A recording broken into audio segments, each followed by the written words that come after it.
كل الجفاء والكفر والنفاق من سمع منادي الله ينادي إلى الصلاة فلا يجيبه رواه أحمد والطبراني মুসনাদে আহমদ এবং সুনানে তাবরানীর মধ্যে হাদিস বর্ণিত হয়েছে।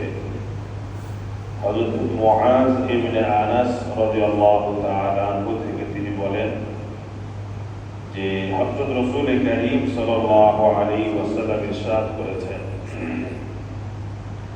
যে বড় জুলুম এবং কুফরি এবং নিফাক মুনাফিকি স্বভাব ওই ব্যক্তি যে ব্যক্তি আযান শুনে আল্লাহ পাকের পক্ষ থেকে মুয়াজ্জিন যখন আযানের জন্য আহ্বান করে, এই সময় তো তাদের আযান শোনা মাত্রই জামাতে হাজির হওয়া উচিত।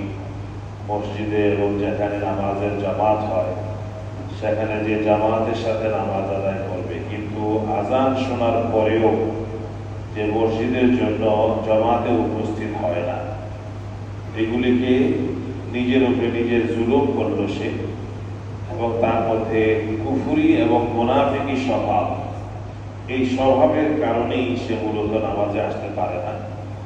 সুতরাং ঈমানের এবং পাক্কা ঈমানদার সত্যিকারের মুমিন ওই ব্যক্তি হবে যে আযান শোনার সঙ্গে সঙ্গে মসজিদে চলে যায় এবং জামাতে নামাজ পড়ার জন্য উপস্থিত হয়ে যায়। আর যারা এইভাবে আযানে সাড়া না দেয়, বরং নিজের বিভিন্ন দুনিয়াবী কাজের মধ্যেই ব্যস্ত থাকে, এইগুলিকে রাসূল কারীম সাল্লাল্লাহু আলাইহি ওয়াসাল্লাম জুলুম বলেছেন এবং কুফরি এবং মুনাফিকি স্বভাব বলেছেন।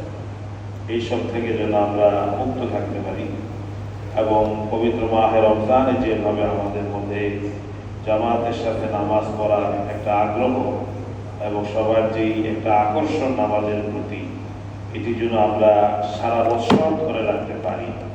সারা বছর এবং সারা জীবন যে যেখানেই থাকি না কেন, যেখানেই আযান শোনা যাবে, নামাজের সময় হয়ে যাবে, দুনিয়ার সব কাজ রেখে জামাতে হাজির হয়ে যাব। আল্লাহ সুবহানাহু ওয়া তাআলা আমাদের সকলকে সে তৌফিক দান করেন। আল্লাহ